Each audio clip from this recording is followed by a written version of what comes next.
Welcome to Leadership Table Talk, a show designed to help you develop and improve your executive leadership skills and talents. I'm your host, Dr. Mary Gillam, a retired Air Force colonel and former member of the Senior Executive Service Corps with the Department of Defense at the Pentagon.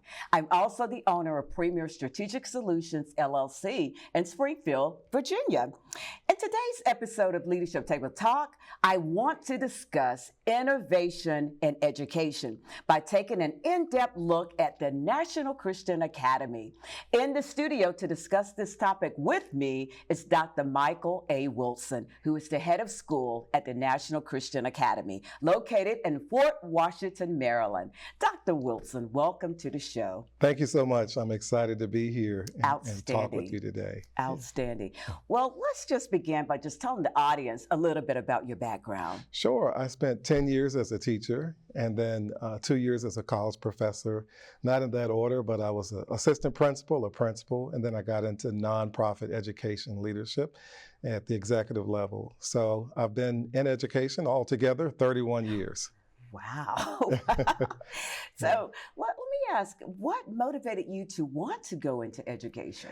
That's a great question. I thought about the education that I received, and all of my life, I thought I was an average learner, only to find out that I had some average teachers.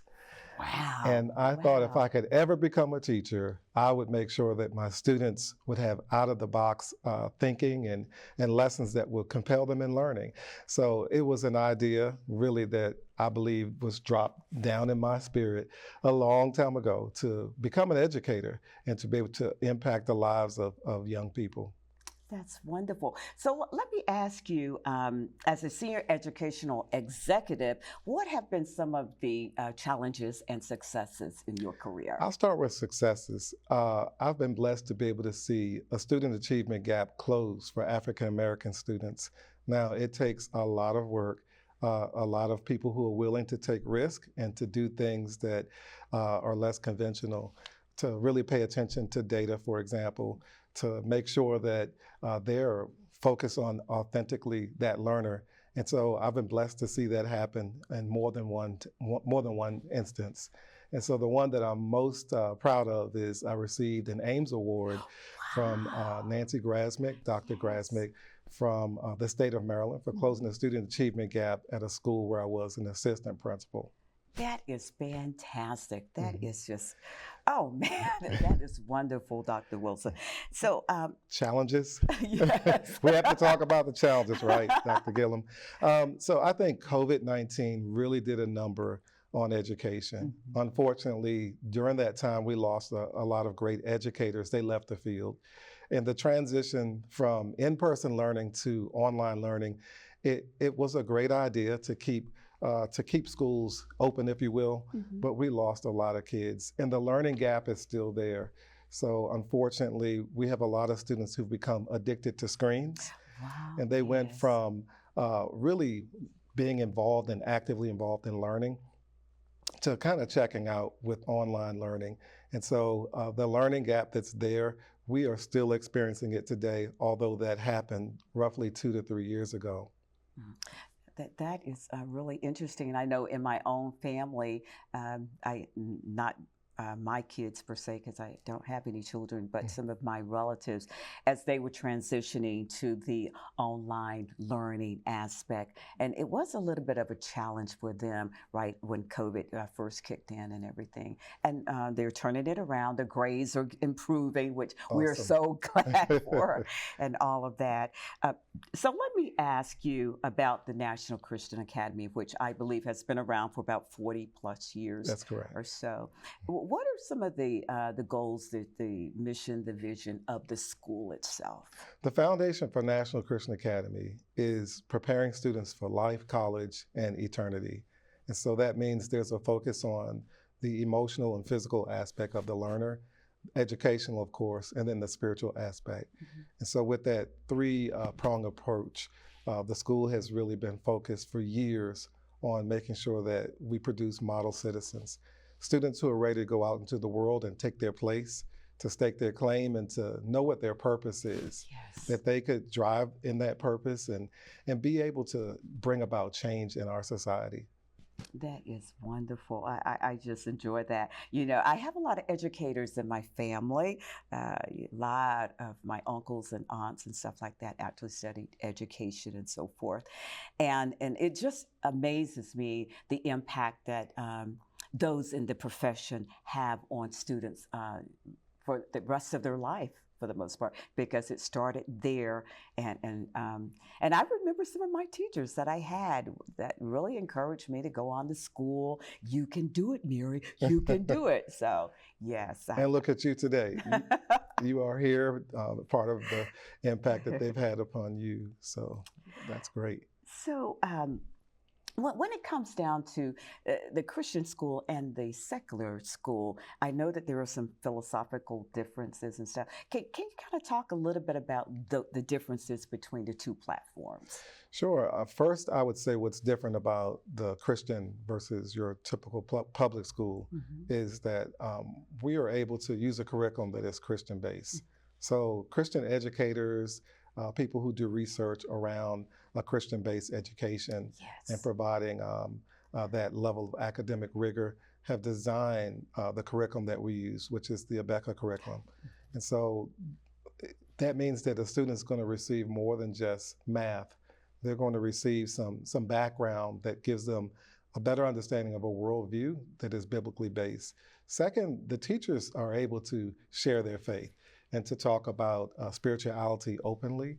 And that's important in a society where we have so many things that are going left or going down, if you will, in the wrong direction. And so we're able to impact change in their lives by being able to talk with them about things like character values and to go a little further. And if a student expresses their faith, we can talk a little bit more about that as well. And then the last thing, all schools we would like to believe have caring teachers. We really vet our teachers pretty well to make sure that we're hiring teachers who really believe in the mission of National Christian Academy. So that means they're going to go above and beyond to make sure that the students, again, social, emotional, educational, and spiritual needs are met. Oh, that is wonderful. That is just outstanding. Now, I want to make sure I get this particular question right here. Okay. So, bear with me here. You're known for your ethical leadership, collaborative approach to accomplishing the mission, and passion for creating a supportive and inclusive school culture. So can you give me some examples of some things that you've done to build a rapport between you, your team, and the parents, if you will? Great question. The same thing with parents, or the same thing with our staff. We have to have open and honest communication. Communication is the key. So communication is the pathway to establishing trust among adults. And if we can get adults, let's say, to play fair in the sandbox together, then we can accomplish much. And so through open and honest communication and opportunities for a feedback loop, we give both parents and staff an opportunity to develop trust. And so when there's that trusting environment, then we're able to excel and accomplish more together. Because it's through the spirit of collaboration that now we're able to accomplish much by building trust. So I think that is the major key. The other one is just allowing people to have these opportunities to have informal conversations. So I do a lot of coffee and donuts, less donuts lately. I had to cut back on the donuts. The donuts were getting me. I said, you know what? I'm eating a lot of donuts lately. This is not good. So more coffee. But those are opportunities to just get to know each other and to share thinking and to build consensus and to hear ideas, to learn creative concepts, to just meet each other at a place that is common. And through those experiences, we learn how similar we are, how focused we are on the same mission, vision, and goal, and that is we want what's best for that learner. The parent, of course, being the parent of that child, and we're educators, but we're able to meet in that space. And even if we philosophically disagree, we can agree upon principle that we want what is best for that student. So I think those are opportunities that happen at not only the parent level, but also the staff level as well. Oh, Dr. Wilson, that was just an A+ answer. If I had to grade you, A+ answer, because I really like the collaborative things that you talked about in terms of really building that trust between you and the parent, your staff, and all of that. And so now I want to transition and talk about STEM. Sure. And is it STEAM? It's STEM for us. Okay. So STEAM, of course, is adding the A, which is for art. However, our school is greatly involved in visual arts and performing arts. And so we have dance that happens during a lot of our presentations. And so we may ultimately add the A. So that's a great plug for it, but it won't be this upcoming year. It'll be in the future. I know, as you probably know, my background, I actually started out in chemistry, and then I went on to information systems and so forth when I was in the Air Force, because in the Air Force, they commission you in the areas where the need is greatest. And even though I had an undergrad in chemistry, that the need was in comm electronics, which was actually our information systems career field. And so that's what I spent the last 30 plus years doing. So I've always been very excited about talking to guests about STEM. And so I really wanted to just kind of, break it down and find out what you guys are doing over at NCA when it comes down to STEM. Awesome question. So for the past 10 years, one of the church-affiliated members of National Christian Academy, the National Church of God, is where this person is a member, Randy McCain. Yes. He has led the Metro Warriors affiliated with National Christian Academy, which is a team of multi-level, multi-grade students who get involved in competitions for robotics, for engineering. Yes. And so he's led those teams on Saturdays, evenings, weekends, and it's been more or less a club.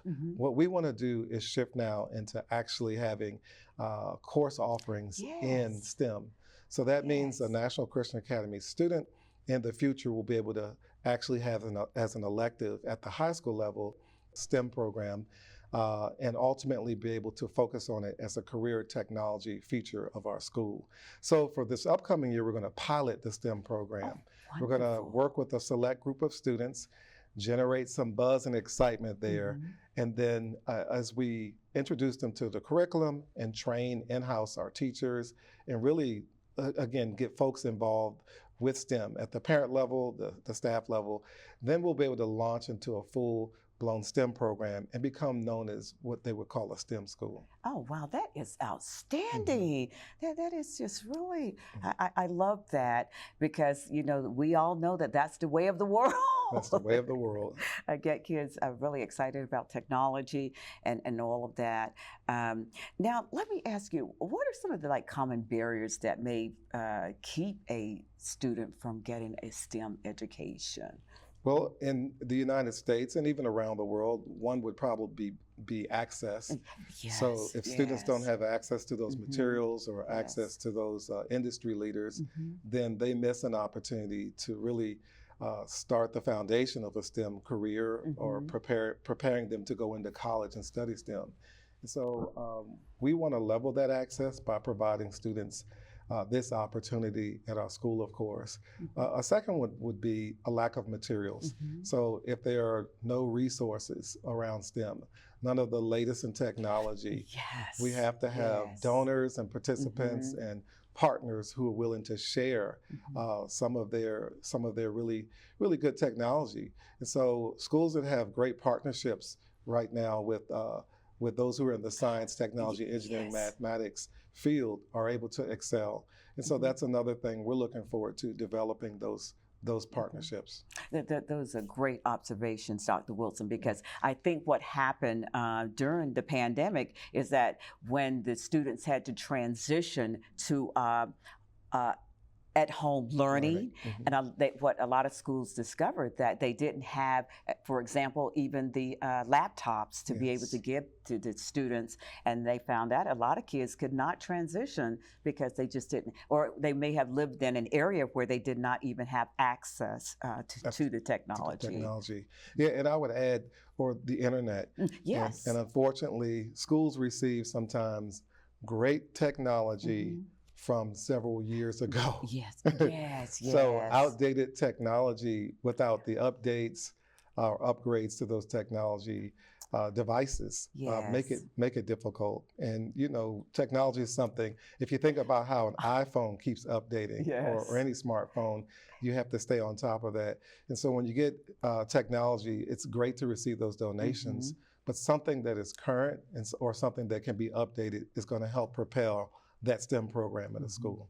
You know, when you mentioned that, I had to laugh, Dr. Wilson, because when I was a CIO, we had a program, I'm not going to say where, but when we got ready to donate our, quote, aged computers, it was like, okay, all righty, okay. We did exactly what, that's why I was like, oh no. Yeah. I'm guilty as charged here. And it's appreciative. It really is. But adding some updates as a software, or adding additional software and updates to the technology is going to be helpful when providing a donation. Because a lot of times, you know, people will donate, and like you said, the upkeep of it, and whether or not even the infrastructure is there to even sustain that piece of equipment, and so forth. And but yeah, noted. Note to self. Okay, so let me ask you, when it comes to artificial intelligence, you know, is National Christian Academy involved in that at all? Great question. I believe artificial intelligence it is the wave of the future, because one of the things, in answering your question, that AI does is it creates these individual or authentic learning platforms. For example, a student can do an assessment, let's just say in the STEM area, just to see what their interest is. And then through AI technology, it can create a learning platform and map out a full course for them. So for example, if you're interested in cybersecurity, through that AI platform and assessment, they can map out, these are all the courses, and this is the direction you need to go. These are some of the opportunities you should get involved in outside of a school. So where we fit in with AI is it's a new venture for us. We realize that this is the direction where the world is heading. And so for now, we've trained our teachers on how to use an AI platform, required everyone to get a membership with the platform. I won't mention which one. Yes, absolutely. Understand. But helping them to see, we want to stay ahead as a learning institution and be aware of what's offered out there. So they've been using it for looking at lesson plans, or how to extend the lesson plans in the curriculum. They've been using it to think outside of the box for strategies for communicating a lesson. And then finally, just topically, they can do more research through AI. So right now it's being used in the background at our school. And the goal is to move it to the forefront so the students have access to it as well. Oh, that's wonderful. Now, let me ask, when it comes down to generating interest in STEM, and maybe during the career days and things like that, to get more students involved, you know, you got any thoughts on that? Great question. Just a month ago, we had our career day sponsored by our parent support group, and we had an outstanding showing of parents who are in various careers, but also in the STEM field, who were participants. And so for those students to come to those sessions and hear about the actual careers that are in STEM, it was just a compelling experience for them. They walked away from that knowing it is obtainable and attainable, and it is something that they look forward to going into studying STEM further, not just at our level, but when they get to college and beyond. So identifying early for students what those STEM careers are is the key. I think what's in your question. And so helping them to see it's attainable and that they actually can meet people who are in those fields. And then finally, globally, it seems to be a lucrative field. Absolutely. Let's not hide that as well. It used to be that people would say, I want to be a doctor or a lawyer, and they really want to study those fields, but also what comes along with it. And so STEM is one of those areas as well, whether we're talking about biotechnology, chemists like yourself, or some other field, civil engineering. There are lots of opportunities within the STEM field. And I think students who were able to make a connection by seeing a real human connection, they're going to more than likely go into that field and do a great job and be successful. One thing that I would like to offer because of my background is that if you're ever looking for someone to come and talk to students, because I've spent, like I said, over 30, 40 years doing that. And I actually, worked in jobs that required me to use all of that background. And granted, I spent a lot of time in the military, but I would tell anybody is that the military is just that, but you still have to have the same infrastructure in place as if you were on the outside that you do in the military. So for me, serving as a CIO, like I said, Director of Technology, Innovation Engineering, IT Director, all the kinds of things, but I didn't just end up there. It was all the little things that I did way, way before that. And so I would love to come over and talk with you. And we would love to have you. There's a great big welcome mat out front for Dr. Gillam.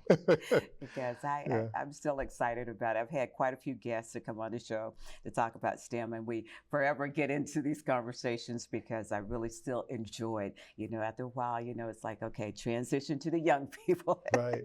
But I still enjoy working with STEM. So let me ask you also, because you've got a very outstanding background yourself in many, many areas. And I know that you do a lot in the strategic planning area. So when it comes down to National Christian Academy, what are you guys doing in regarding your strategic plan and all of that? We are making the shift from just being teachers and educators who have a set curriculum, who have a scope and sequence, and advanced organizers and an objective, to actually becoming more clinicians. It is through our own research and data-driven instruction that we're able to make course corrections. So I think we're thinking more didactically and diving deeply into what students are learning. We're also focused more on how they're learning. So we had some really great professional developments that were put together, one from a board member, ex officio, Dr. Newsom, who spent many years as a superintendent. And he came and did something on the authentic learner. So it's through opportunities like that that we're thinking about how we're educating students a little differently. And that helps us with our strategic work. So connected to strategic work is strategic growth. So we have to have measurements and benchmarks to see where students are, but also measurements and benchmarks for each educator. So our third thing is we've revised our plan of action to support with job-embedded support and professional development our teachers so that they could be more aware of how they're performing and for them to think about their skills against a set of skills and competencies for their own personal rating. It should never be a secret for a student what they're learning and where they are in the learning process. And it should never be a secret for a teacher where they are in implementing and how they're performing. So I think we've moved into a more data-driven environment where we're thinking more clinically about what we're teaching, how we're teaching it, and why we're teaching. I love that. Oh my goodness, I love it because I can't remember who said it, but they said if you don't measure, you can't change what you don't measure or something like that. That sounds good. I can't remember. It's yours. I think you should keep but it. I love that. And we're living, like you said, in a data-driven society where, it's everybody has an opinion, but can you back it up with the data? Right. So that we can actually have something to move forward with. I just love that.